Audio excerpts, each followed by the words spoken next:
Jadi kalau Anda bilang Jokowi merawat demokrasi, Jokowi tiba ketika Indonesia sudah demokratis, saudara Andre. Jokowi nggak ada di mana-mana ketika Anda di Uber-Uber itu. Jadi bagaimana mungkin Anda bilang Jokowi sedang merawat demokrasi? Dia memberantakkan demokrasi, itu intinya. Coba. Ada pepatah bilang begini. We choose joy and sorrow long before we experience them. Kita memilih kegembiraan atau kesusahan jauh sebelum kita mengalaminya. Kalimat itu, Anda tahu kalimat itu siapa yang ucapkan? Yang ucapkan itu adalah Gibran. Yang nama depannya Kahlil.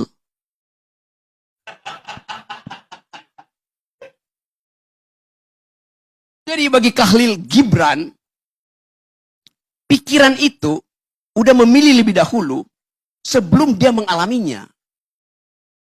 Jokowi di pikirannya sudah memilih jadi otoriter sebelum dia mengalaminya. Sebelum dia menjalankannya. Itu yang namanya authoritarian personality. Ide untuk memperpanjang masa jabatan itu adalah authoritarian personality. Ide untuk menambah masa jabatan itu adalah ide authoritarian personality. Ide untuk menjadikan Gibran calon wakil presiden itu adalah authoritarian personality. Dia udah memilih sebelum dia lakukan bahkan. Begitu cara melihat otoritarianisme, saudara Andre. Jadi, kalau Anda sebut-sebut dari awal bahwa ya ini ya Jokowi ya demokratis. Lo otaknya itu dari awal otoritarian.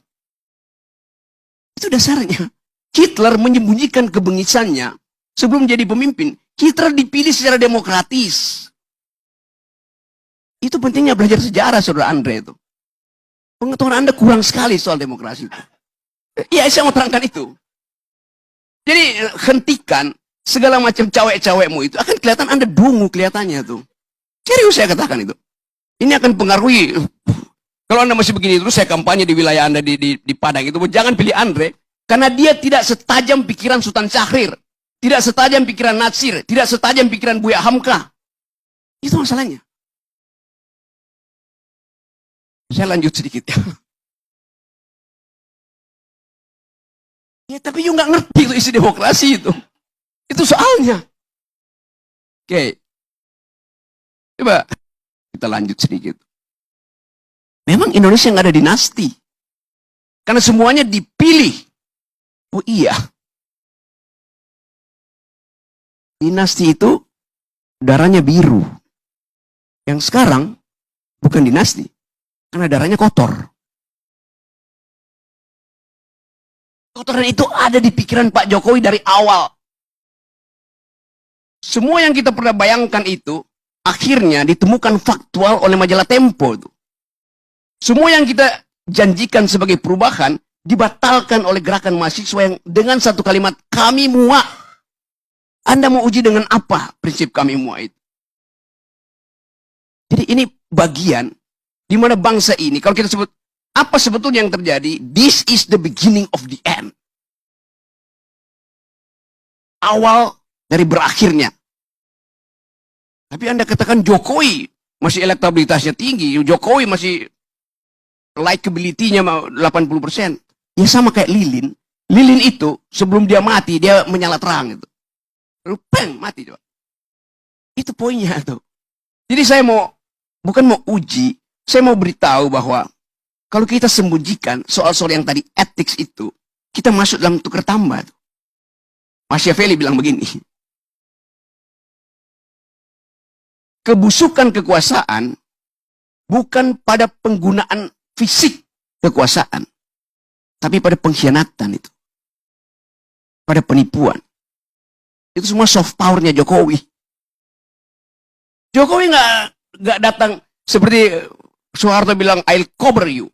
Gua gebuk lu. Enggak. Dengan senyap dia lakukan pengkhianatan. Pengkhianatan pada Ibu Mega. Pengkhianatan pada bangsa ini. Pengkhianatan pada emak-emak.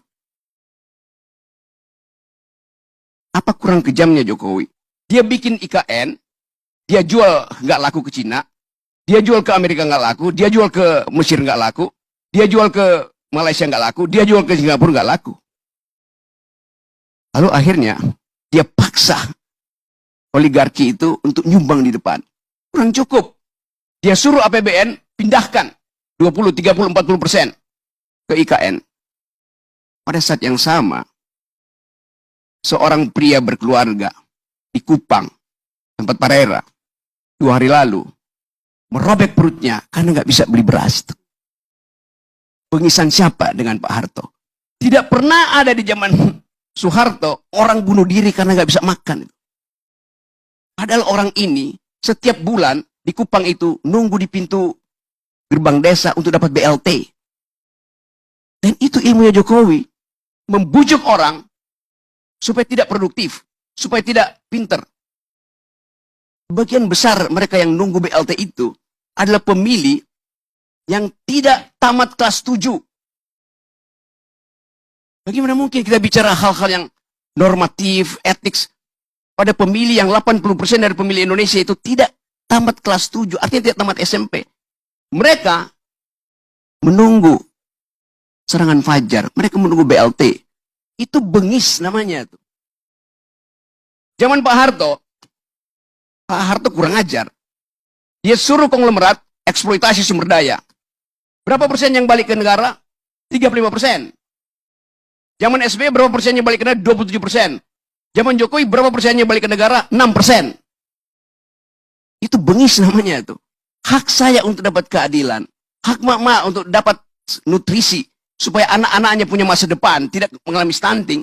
Dibatalkan oleh Jokowi. Melalui proyek-proyek infrastruktur yang gak ada gunanya tuh. Tadi saya baca di koran. Gubernur DKI bilang begini. ASN, kalau Anda malas, saya kirim ke IKN.